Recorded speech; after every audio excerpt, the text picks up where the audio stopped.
Whakalawhalahi atu hane e tau wala tala tutupu galata moe awhiawhi nei. Ma se whakawhai malolohila ki he motu ha koe whala tole kua ke taha kawe ne kua matutaki me te whakaholoanga sola ke he whahi malolohila. Ngā hua whalatahe whahi ngā hua whanua toa kau moe fusika moe whahi MPI hani silani ke tauwhi nā kei mai ke unga ke utake he mai niwe.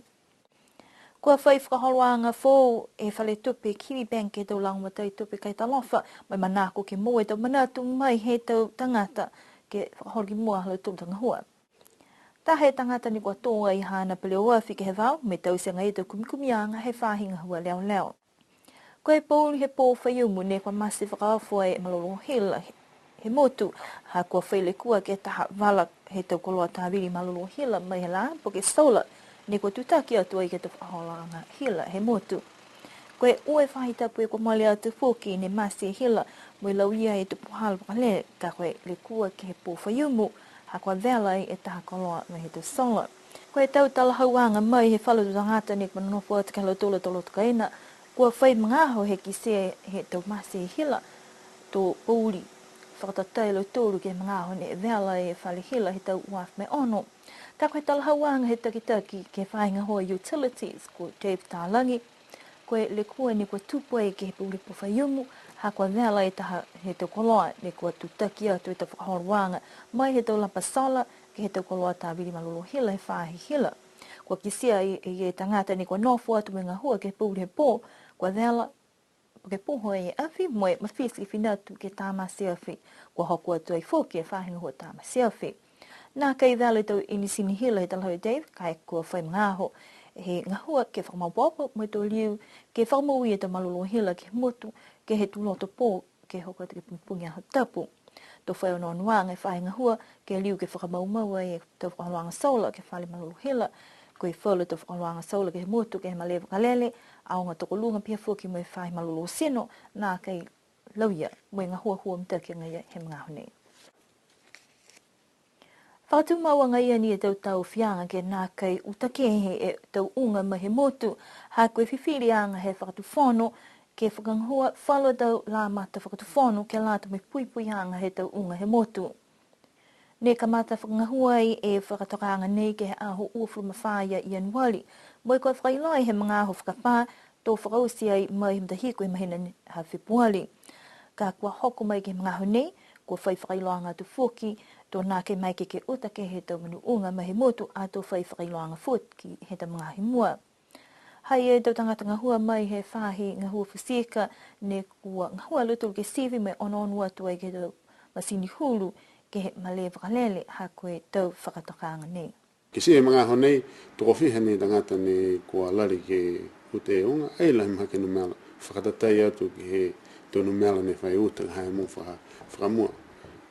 So e haini kumi ko e loa, porque e loa mtaki te tangata ia, kua tauwhi toa e ute e unga, hae ne whanga hua whuki e whanau he fisheries ke tau se awareness program, kua tu ke he whakatuwhono taha tupe, pawaki ke lata me awareness campaign ia ke whamamaha ki loa e o stu tangata, ai te mai ke haki o mai toka kano, ni ai mai ke o ta e ta unga. Kua whitāni whuke tau whakatutalanga he mga honei, mai whahinga hua Ministry of Primary Industries ha New Zealand ke langotai ke tau whakatokanga he whahinga hua. He mai ta lautoru, taria e a lautoru, mai ke lautoru ke langomatai ke kisi, ka eke ni warare te tangata lautoru motu ke kape e unga, po ke uta te hawala unga ni aiki sia ka ha he x-ray machine nei, moa ke kawiko.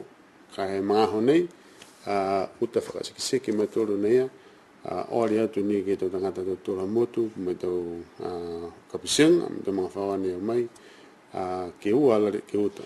Ha koe moka tau toru i nei, ke whakatu tāra tu mnea kai ke kua moa he mare makarele i nei.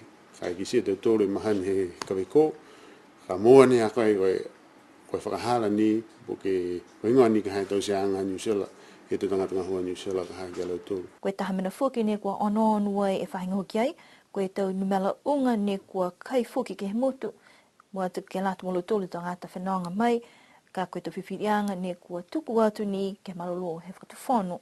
Nā kai iloa koe mga aho whē, ka uta kehe mo liu hawhangi ke uta tau unga ke he tau motu kehe. Ki sia whakasino ko whewhe tuanga ka he puke unga he motu.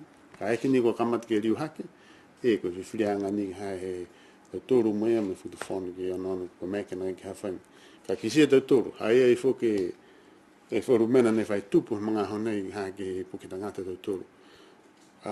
Ke whai turisi, ua te hae wakarere. Tokalonga whakahanga ka hae e turisi, piheri mdo mawhawa tōru, mdo kopsinga, ne whai liu mai ka hae ke motu. Si kwa hake whakahanga whuke numela ka hae unga ne whai krei ka umai halau tōru, hae ke motu, pihia whuke mdo whiawhia ne whai tausi.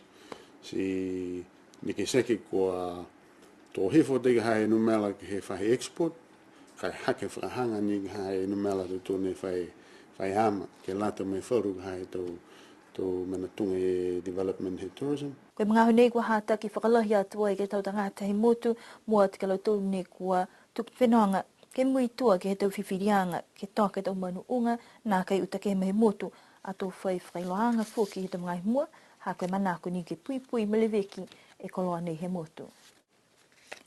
Hane whai lale whale tupe Kiwi Bank ke whakaholo ki mue tau puhalanga hua, mue tau langmatai ko mai ke fua ki ai ke he tau tangata. Koe matahiku he tau kwa mole ni lalofi ua e te whale tupe he whakatuwhono, koe whale tupe Asihake, moe whale tupe Kiwi Bank, ke tahani e matakau. Ke mga aho nā whoki ko whai mga aho ke tau se tau whakakuanga, moe tau tangata ngā hua, whakawho moe whakahangahanga mitaki ai whoki halo tūla ho whisa. Hoko mai ke mga aho nei ko whai whailoanga tu whoki alo tūru ke he whala tau lakaanga whou.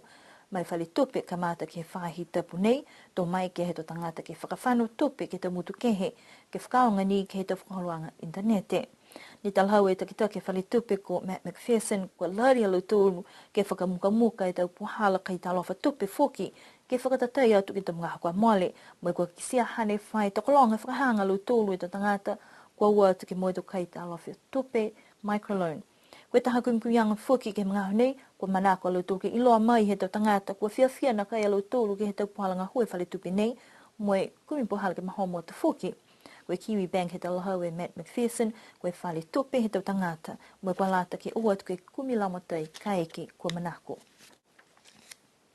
Koe pauli he pōwhaiumu ne kua iloa mai tahe tangata ne kua whakaholoa e Peluafi, ne kua tōwai ke he vau, ke he palia hifu atu ki tuapa, ko male kau. Kua iloa mai koe tama fuata taane, ua furumaange tau moi ne kua ia ni toko taha ki loto, he Peluafi he mga aho ni tōwai ke he vau. Nā kai mahino ke mga aho nei, e ka kāno ne kua tupele kua nei, ka kua ki sia mapuluhi hana motoka, kua nā kai whaipākia lahi hana sino, ha kua nā kai hokuato ia ke he wharangangau. Koe mga aho nei, whakatumawanga ia te kumikumianga he whāhinga hua leo, ke le kua ne kua tupu, moe nā kai mai ke le tōru ke whai talahauanga, whakalaulahi atu whoki, hangau ia ke le kua nei. Whakatoa toa mai nei e te wala tālu tutupu ga lata pe awhiawhi nei. Amina ki le liu ke while pe nei whoki, ke he pūri pōtu loto, ke lata me te wala tālu tutupu. Ke ananofwa, nui ne pō, tō li liu ke while vea.